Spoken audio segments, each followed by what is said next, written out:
Well, gee whiz, people. And good golly, Miss Molly. What else can I say?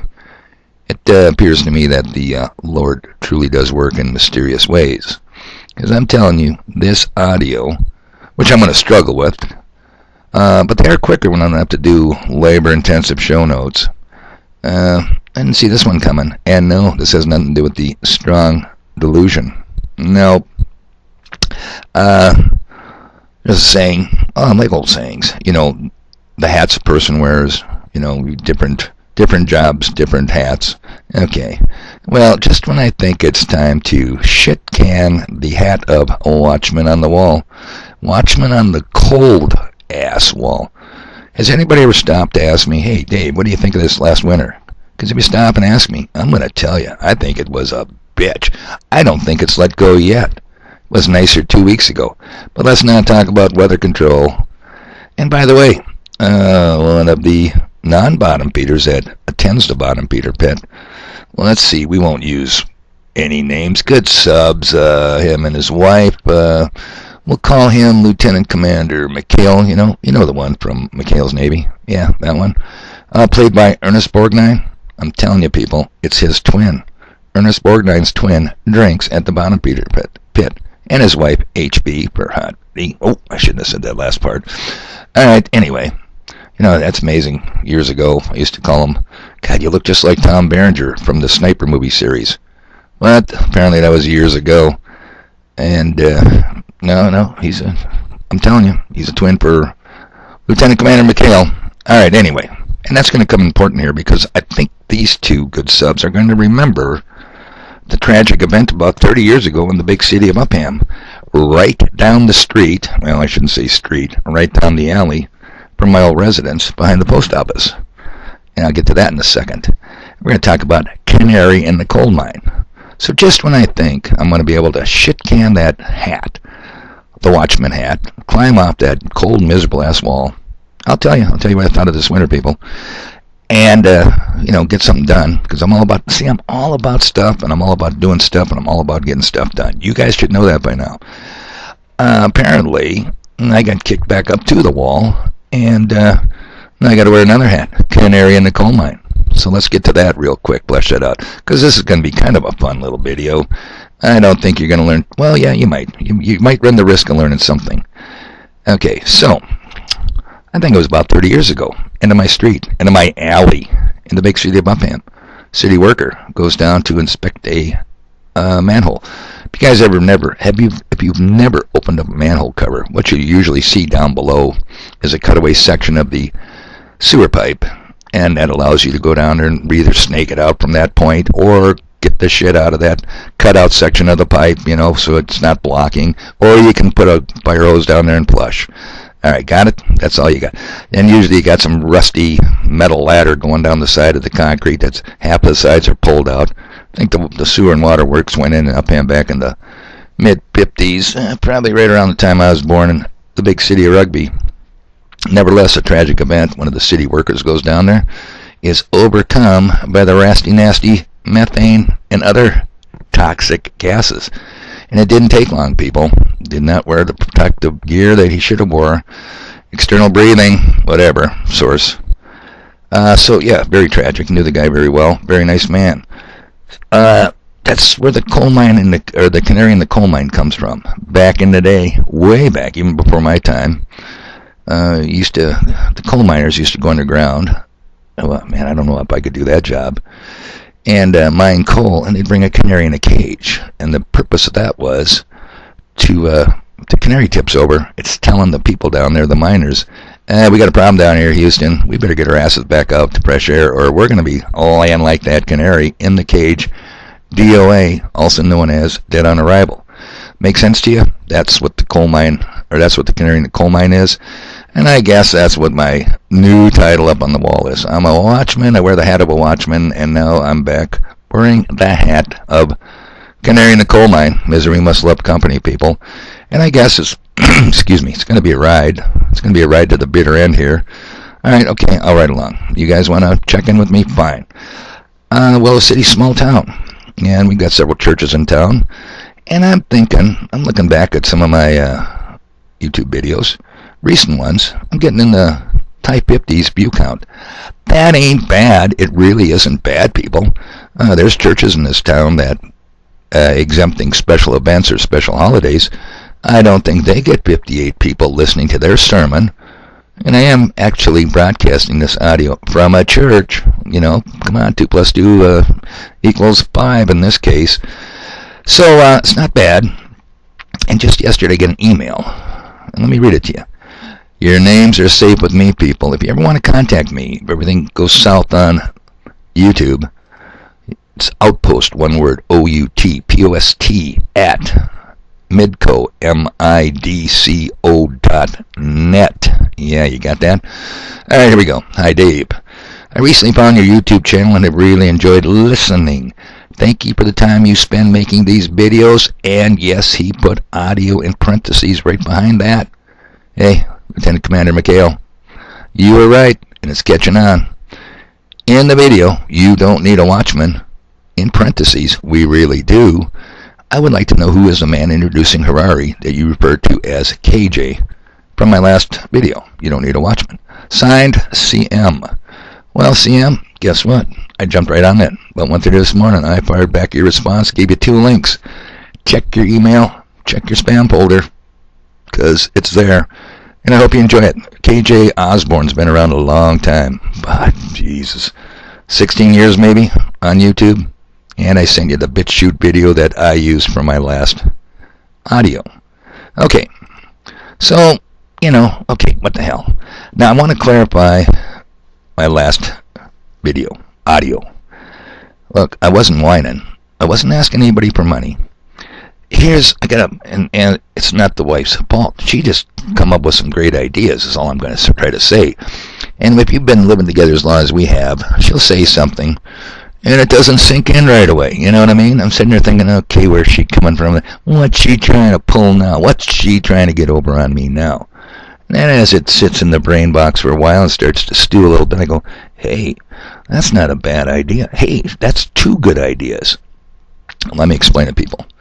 We all need a few of these worthless shekels, soon to become absolutely useless, to pay your bills. I'll give you a quick story about that from Botno before my trip to the bottom Peter Pit yesterday. And, you know, losing your employment, it's a bitch, obviously. Not whining, I'm telling you a fact. Losing your business is a bitch also, because you lose an investment in that. And who can argue these points?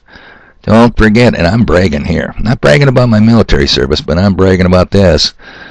Your ever-flexible, most fluid, incredibly humble messenger ran a bar restaurant 9 days longer than any other bar restaurant in the state of North Dakota after the Monochrona Governor Doug Gates' decree came down, close your businesses. And what was that over? All over a scam. Unbelievable. We'll get to that point again, too. So, I'm thinking, you know, and I had to go to court, 5 counts of violating the governor's order. Who the F does he think he is telling you to close your business over a scam, people? Triggered by the misreading results of the RT-PCR test. Oh, keep that one in mind. I mentioned that a couple of videos ago. I guess with everything considered, it come out to about $15,000 lost time from work. Had to leave the Charlie Foxtrot, go to court for 10-15 minutes on a procedural motion or whatever, time after time, always on Tuesdays. Well, then you got to go from there. You take your whole day off at work, so you lost those wages. You got to go from there over to the doghouse, and then you got to say, hey, I feel lucky today, so you have to throw $100 or $2 into the e-tabs and get your ass handed to you there, too.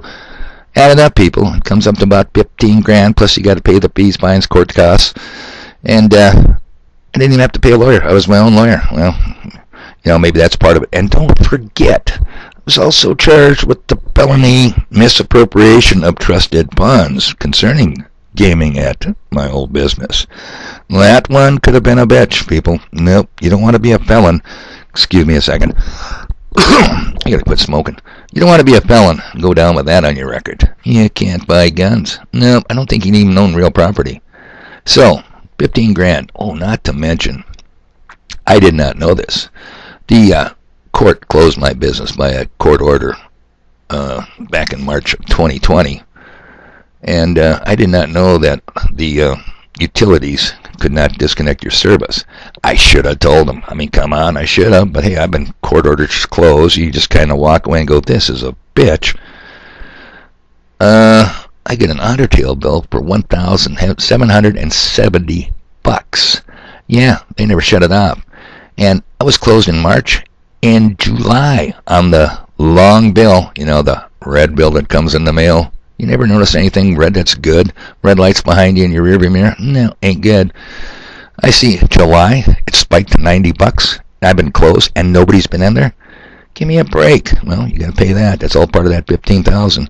Bitch. Okay. And all over a scam.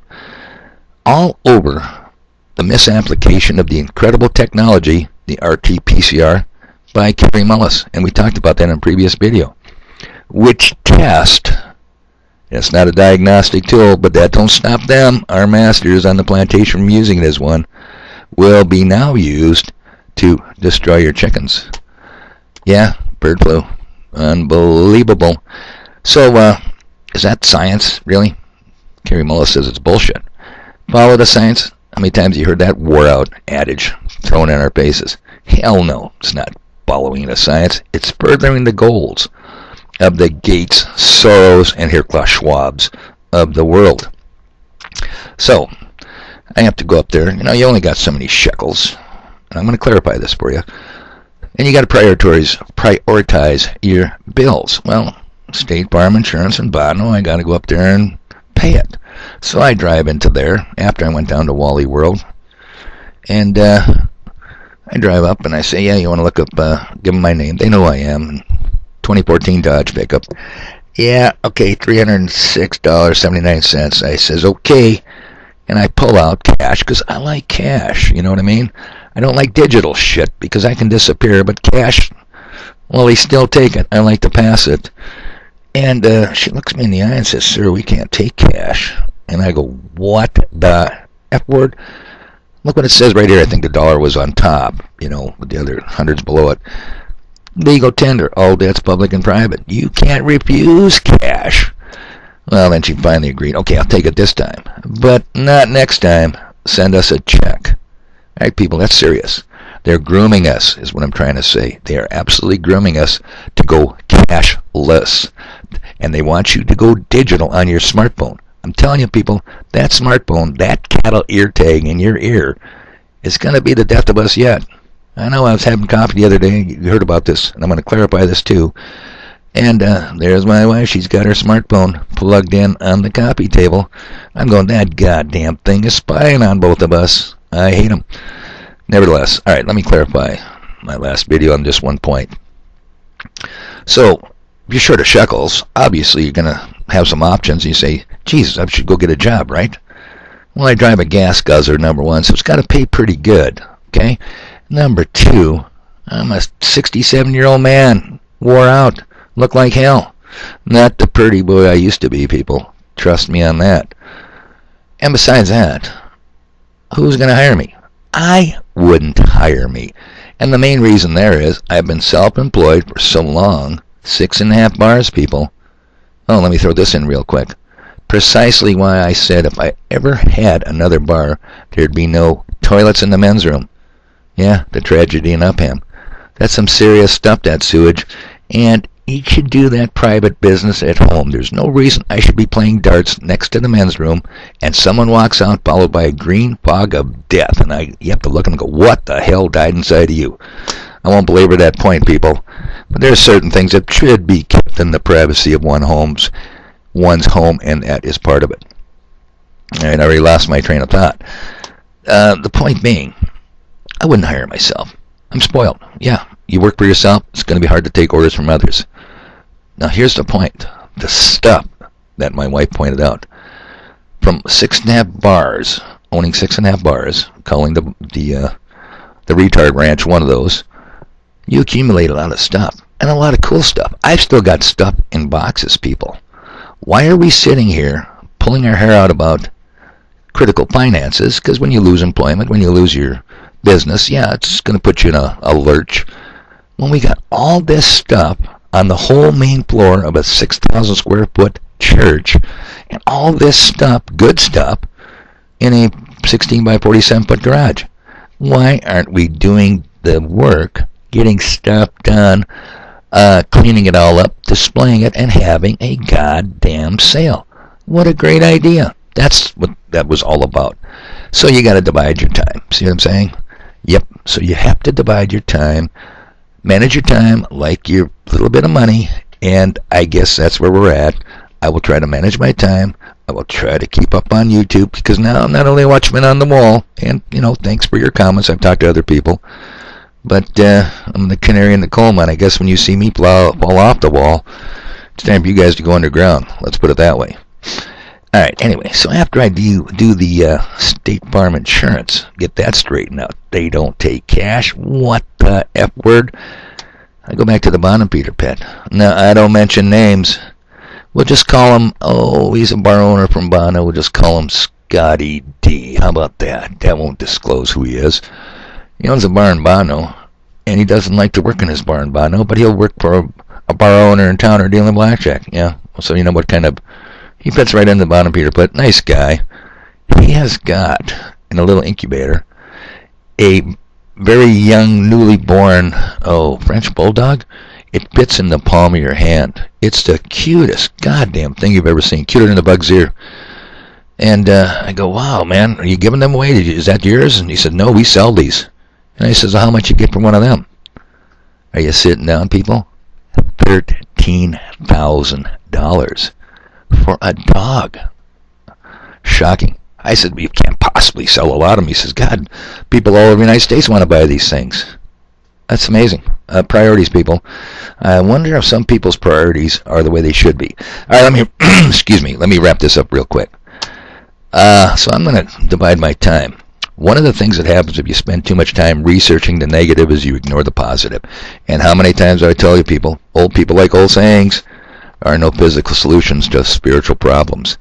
I had to put my last post on Gab was, I no longer subscribe and can support the seed line doctrine. Genesis 3:15. If you don't know what that means, maybe you should, so you too aren't deceived. So I'm going that way a lot too, and I'm going to divide my time equally between getting stuff done, because I'm a master at getting stuff done. I'll stay on YouTube and be the canary in the coal mine, I guess. And I'm going to investigate the #1 bestseller, least read, most misunderstood book in the world. You got it. So you might have to put up a little bit of Bible stuff coming from me, but I'll tell you what, people, it won't be as painful as sitting in a 501(c) tax-exempt church. Trust me on that one. Oh man, this is going to be my longest audio ever. I got stuff to do.